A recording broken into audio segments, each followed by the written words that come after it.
First this hour, Tottenham will play Manchester United in an all-English Europa League final in Bilbao. Both were convincing winners on aggregate in their semi-final ties. Both have the chance to redeem miserable Premier League campaigns by winning a major European trophy. Well, let's start off with Spurs. They won 2-0 away at Norwegian side Bodo Glimt to go through 5-1 on aggregate. After a goalless first half, Solanke put Tottenham ahead before Pedro Porro made it 2 after an intended cross flew into the top corner. Well, after all the talk of an artificial pitch and tricky conditions inside the Arctic Circle, well, Spurs were comfortable on the night. 6 years on from their unforgettable win over Ajax in the semi-finals of the Champions League. And, of course, that also led to an all-English final against Liverpool. Ange Postecoglou famously said he always wins something in his second season. And now, despite sitting 15th in the Premier League table, Spurs are one game away from achieving that dream. OK, well, Stephen Kelly was watching this one for us here in the studio. As comfortable as the scoreline suggests? Nervy, or what did you make of it overall? It was actually. I was kind of the anticipation going into this game, the record that they have at home. You're fearful, the pitch, all these things culminating in Tottenham. You know, I know they had a 3-1 lead, but you're fearful that if they get an early goal, could this be, you know, a really tight contested match? Especially the fact that they've beaten Lazio and Celtic and, you know, Panathinaikos all on their home turf over the last few years. So you know it's going to be tough, but Tottenham made it look easy. They didn't really struggle defensively, so solid.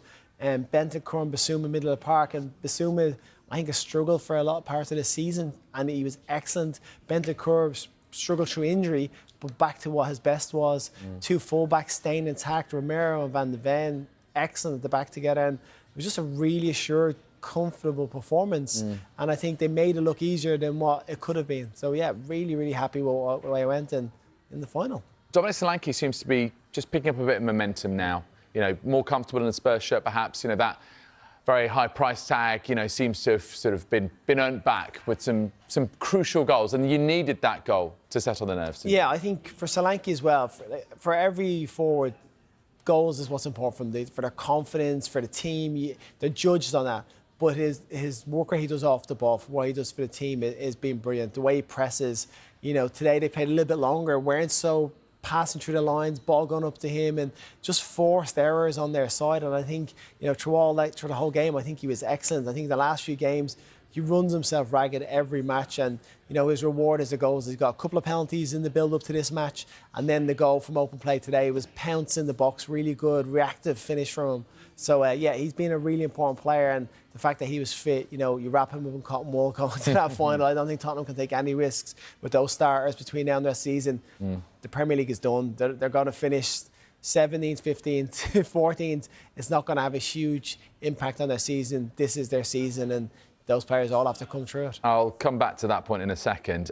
Christian Romero, in terms of his contribution for that goal, I mean, seemed to be in the air an awful long time. That, for me, was critical, wasn't it? You know, he's captain, leads by example, needs to have an impact. Yeah, huge moment from him. And I think his discipline in the game was excellent. In the last match, he showed a glimpse of what he can go over that line. But he always finds that fine margins, and today I thought his performance was excellent. A lot of rumours, a lot of circulation about where he's going to be next season. But he looked like the man committed to Tottenham, at least for this cause, and has a wonderful header to put Romero in, gets up really early far post, knocks it back down to a dangerous area, and it's a great finish from Solanke. But yeah, him and Van de Ven, it is a wonderful partnership. It's just we haven't seen it often enough this season because they've both been injured. Yeah. We'll come back to you, Stephen, in a moment, but let's just tell you about how Tottenham have fared in previous European finals. Won the Commonwealth Cup against Atletico 1963, a long time ago, and then UEFA Cup twice against Wolves 1972, against Anderlecht 1984, but also lost two finals, UEFA Cup against Feyenoord in 1974, and of course the big one only 6 seasons ago, the Champions League final in Madrid against Liverpool. And of course we now have a situation where they will now face another English team, and once again it will be in Spain. The reason is that Manchester United await Spurs in the final. They came from behind to beat Athletic Club 4-1 on the night at Old Trafford, 7-1 on aggregate. United given a bit of a scare in the first half when Ernesto Valverde's side took the lead. A loose pass from Harry Maguire led to a curling effort from Mikel Jauregui, which beat Andre Onana. After half-time, Mason Mount came off the bench and equalised for United. Very lovely, deft, Cruyff turn, curling finish into the bottom right-hand corner. Mount's first goal at Old Trafford. 8 minutes later, United went ahead on the night. Bruno Fernandes' free kick headed in by Casemiro to make it 2-1. And just before full-time, Amad Diallo set up Rasmus Højlund to make it 3-1. Before then, well, Mount got in on the act again, producing a stunning long-range finish into an empty net as it finished 4-1. So United into the final in Bilbao. It is their third final in 3 years. Ruben Amorim, who has seen his team dropped to 15th in the Premier League, has the chance to win a major European trophy just 6 months since taking over from Erik ten Hag.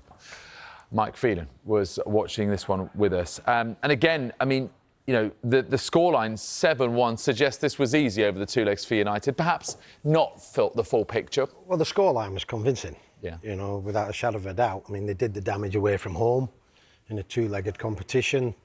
3-0 should be comfortable. But in that first 60, 70 minutes, it was all really, athletic. You know, it was all athletic. And it's a credit to them. They actually came with a good game plan. They were fearless. They got at United. And they made United, you know, work for it. You know, there was a bit of chaos in that defence at times. But United was so wasteful at times as well, going forward. Had a couple of opportunities. I think up to the substitutions, one attempt on goal. You know, and then the substitution changed it. Amad and obviously Mount changed the course of the game. It just got United a little bit further up the field. Obviously, you know, the opposition have to gamble a little bit if they want to really take something from the game. But all credit to United. They stuck to the task and they're in the final. And that was everything they've been asked to do, is get to this final. And not only that, they've got to go and win it. You know, it's just in their court now. And the opposition's going to be Tottenham, who have played well against United in the past. Just quickly on a couple of players, I mean, particularly Mason Mount, how personally delighted are you for him? Because he's had such a tough time at Old Trafford. And two, goals that show the class of the player, you know, back from when he was, you know, one of the first names on the team sheet for Gareth Southgate there with England and, you know, Chelsea doing some great things. The game's about players, and it's about big players turning up at the right time to do what they do best. And obviously he's been patient, he's been unlucky. You know, it hasn't been the greatest season for him, going to a new club and trying to settle in there, injuries. But to find his form right now and to contribute to 2 goals in a semi-final is exceptional. That just shows you, you know, he's got a strong mindset and a good will behind him to want to do it, to want to perform. So, you know, I think he takes a lot of credit out of that. The interesting bit now is where it leaves his manager as far as, does he get in the team? You know, I would think that Mount possibly now will see the season out, hopefully be in the team for the final. That'll be what he'll be. That's the question he's asking. And also Amad. I think Amad has justification as well, because he is a bright spot when he comes onto the field. Yeah. I must say, the crowd were always with United. Even though they may have been a bit edgy at times, they were always there with them. But I think when you're 3-0 up, that's what you would expect. Yeah, but it's a night at Old Trafford again where the supporters are different, a different class in a European game. And they'll travel well, they'll look forward to the final. It's something like, you know, a bit of silver lining over the season. And they'll look forward to the final. It will be a challenge, but they'll look forward to it. Seaman was mentioned before, for Tottenham, you sort of wrap those first-team starters up in cotton wool. What do you think Ruben Amorim is going to do in the games that remain in the Premier League campaign and thinking about the Europa League final? Will he just simply be resting them or giving them some minutes, really trying to manage that, keep momentum but not expend too much energy? Well, I think the ones that came on as subs, he will look to start them now and give them 90 minutes. I think that might be something you have to think about. He'll want everybody available with minutes under the belt in order to be ready for that final now. So, yeah, I think he'll chop and change the team. Players will be fingers crossed that they get through it and get to that final. But all attention will be now on the final. Everything else doesn't matter. It's just the final. And I think, again, for both managers are in the same position, having had definitely a poor season, both clubs. Yeah. They've got this little cherry, this little reward to look forward to, and it's going to be winner takes all. Yeah. It's the season saver in the Basque Country, isn't it? Got a little idea for you guys, if you're up for it. Seeing as it is Manchester United against Tottenham Hotspur in this Europa League final in Bilbao later this month, I would like you, if you would be so kind, in 30 seconds each to tell me why your club will win that Europa League final. Yes, I knew I'd get a right smile or a laugh out of that. So, OK, tell you what, Mike, we're going to start off with you. I'll set my timer going, and you can tell me why you think Manchester United have got a compelling case to win it. Go. I think United have worked so hard in this competition to get to this final, and the one eye on the game is going to be about Champions League football. I think they have that quality to get there. It has definitely been the competition for them this year. And I think they've got goal scorers in the team. They've got creativity, they've got goal scorers, and that's why I think they could go all the way and win this tournament. With 6 seconds to spare, Mike, couldn't you? You could have added some extra detail, but that's all good. It's all good. We'll take it. OK, Stephen, why will Spurs finally lift a first major trophy since 2008? The desperation to actually get that over the line is massive at Tottenham. I think the willingness to want to go do it. They've shown a resilience defensively, shown a side of the game that we haven't seen under Ange. Solanke being in form, back four, back together. I think they make themselves a really tough team.